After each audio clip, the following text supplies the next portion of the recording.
podcast. I'm digital media Warren Frey, and I'm about to jump on a plane about a day from now. When you're hearing this, I'm on the plane, and I'm talking right now to Kevin Archibald, who's at the World of Concrete, and he is, well, why don't you tell me who you are and what you do, Kevin? Yeah, absolutely. Hi, everyone. My name is Kevin Archibald. I am the senior show manager for the World of Concrete, and I've been in this position for about 6 or 7 years now. So, but with the team for going on almost 15. And the conference itself, this is its 50th anniversary, so we're going to probably talk a fair bit about that. But first, I'd like to talk about how it came to be in the first place in 1974 and what the industry was like back then that just made it decide, well, we need a conference to sort of consolidate all this. Yeah, absolutely. So back in 1974, that was the year that the concept kind of came together. It was originally just a small group of industry professionals that found a need. It was really small. We had roughly 70, I think 71 exhibitors the first year. 75,000 square feet. So, it was much smaller. The technology wasn't quite where it is today. So it's definitely transformed over the years. And what was the industry like at the time in terms of just overall, in terms of like what is the big growth? I'm assuming it has been growth over the last 50 years. Absolutely, absolutely. Yeah, throughout the years, there's the technology has increased. I think is the first and foremost one of the major differences.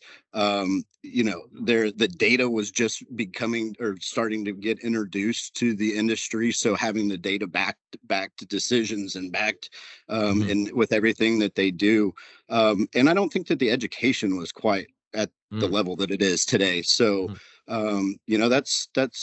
I think that those are probably the most noticeable differences. Now, for the 50th, you presumably are celebrating this in a big way. And so what are some of the features that are going to highlight that at this year's conference?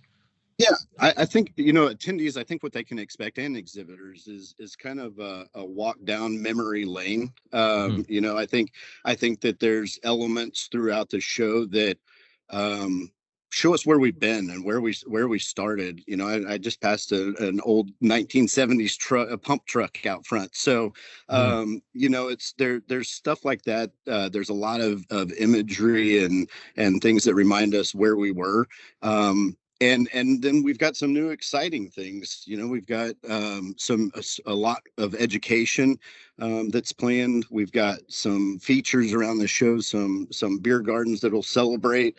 The community as whole is our community is what has made us and is the core of the growth over the 50 years. So we've got a fresh new look that we've worked with, a lot of the signage and things. So people will know that it's the 50th. Some exciting things going on. So. And one thing I noticed, I was at the same location last year for Con Expo, a little, I guess, not quite a year ago, so it was March. And they had equipment everywhere, as you'd think with Con Expo. What they didn't have is you guys have a lot of competitions where you're sort of demonstrating how this stuff is done. So maybe you could go into what some of these competitions are and if that's a mainstay or if that's something new. Yeah, no, absolutely. So we've got new and experienced events around the show. Anybody familiar with the World of Concrete will probably know about the Bricklayer 500s that Spec Mix does. It's a combination. They call it the Superbowl of bricklaying, where they have I believe it's 26 regional events and competitions, and they all come together to hold their championship at the World of Concrete. We have a decorative concrete live area, so we've got hands-on demos within the decorative industry. The Western Star Trucks Get Tough Challenge. You can drive some of the Western Star and Freightliner trucks around a track and up obstacles and job site like settings.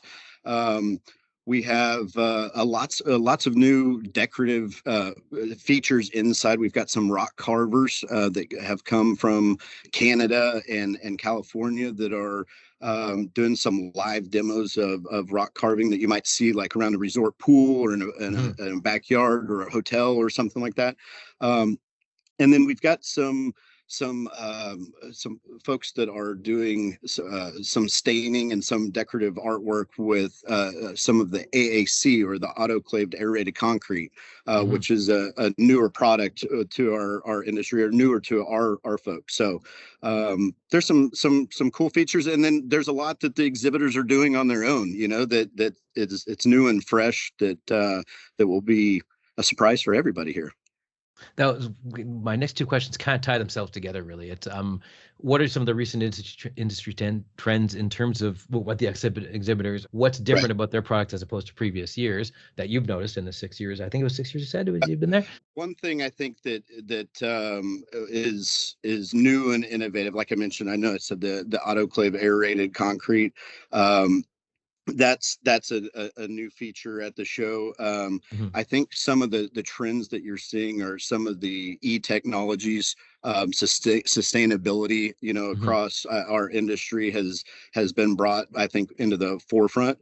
I think companies and cities and everybody is looking for safer ways that they can, and more efficient ways that they can conduct business. So whether it's in the cities where they might need to fix a road or something at nighttime, and they're by a school or a hospital, and the noise reduction is important. Those are the things, as I mentioned early on, that the data is showing, hey, we need to make a change, or look at the way we're doing things. And I think that the companies are getting innovative in ways that they approach that and deliver to their customer base.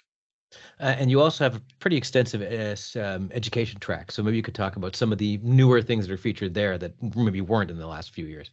Yeah, and that's I think that's where we've probably grown the most over the years.